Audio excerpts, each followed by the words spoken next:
Bonjour, alors la vidéo du jour elle s'adresse à Benjamin qui me pose la question comment éviter le froid en plongée. Donc il y a plusieurs solutions pour ça. La première déjà c'est de ne pas avoir froid avant la plongée.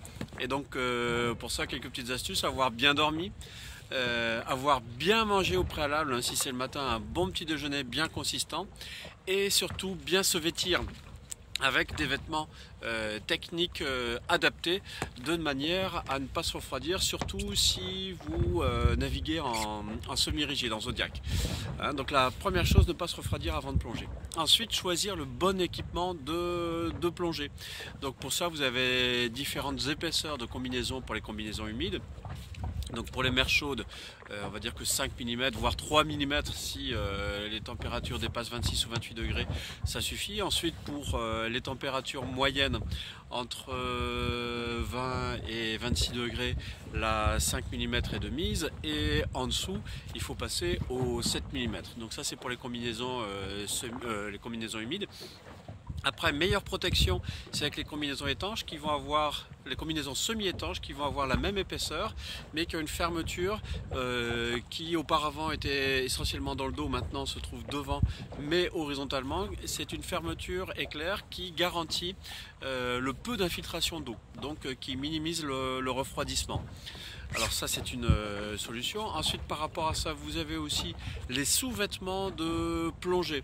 Hein, donc soit les petites souris en néoprène, mais maintenant on a d'autres éléments qui ressemblent un peu à de la polaire et qui est très efficace. Moi par exemple j'utilise la Smart Skin de chez Bochat. C'est une sous-couche qui est très efficace. Enfin, vous pouvez utiliser les combinaisons étanches, donc là plutôt pour les plongées prolongées ou les plongées en eau fraîche inférieure à 14 degrés, ou pour les plongées longues ou les gens extrêmement frileux. Donc les combinaisons étanches, personnellement moi je préfère les modèles en toile qui nécessitent d'avoir un sous-vêtement très épais en dessous.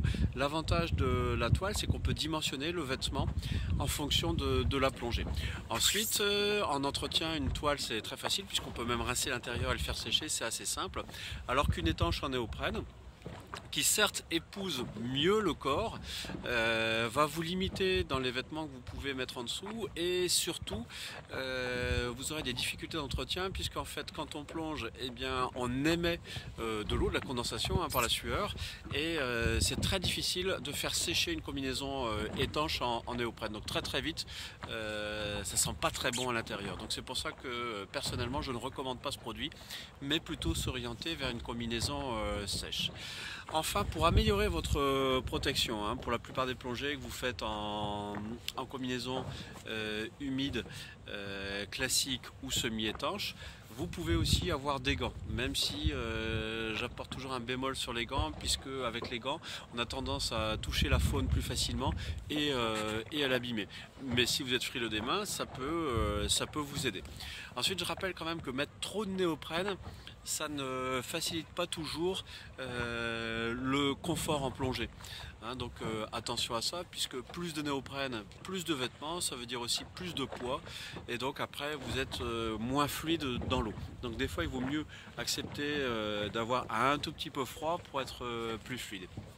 Enfin, il y a quelque chose dont je n'ai pas parlé, c'est aussi les combinaisons de chasse. Combinaisons étanches, combinaisons de chasse, donc qui sont des combinaisons en néoprène, on appelle ça néoprène refendu, qui collent à la peau. Et alors, celles-là, il paraît qu'elles sont vraiment très efficaces. Je dis il paraît parce que moi je n'en utilise pas très souvent. Elles ont une très bonne protection thermique. Attention, parce qu'elles ne sont pas faites pour les profondeurs, et donc si vous l'utilisez en plongée, elle va assez vite s'écraser. C'est un moyen très utilisé par les chasseurs pour plonger plusieurs heures en plein hiver. Par contre, très difficile à enfiler, hein, puisqu'il faut se badigeonner de savon pour réussir à enfiler la combinaison. Donc voilà les petites astuces pour éviter d'avoir froid en plongée. Donc bien sûr, choisir le bon équipement, accepter d'avoir un petit peu froid. Il n'y a pas que les plongées en eau chaude qui sont belles, bien loin de là. et puis bien se nourrir, bien se couvrir. Voilà. Si vous avez aimé cette vidéo, cliquez sur j'aime. Si vous n'avez pas aimé, cliquez sur j'aime pas.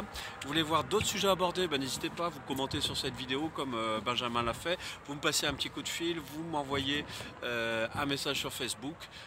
Et puis si vous voulez voir d'autres vidéos, abonnez-vous à notre chaîne YouTube Aquadomia One. À bientôt.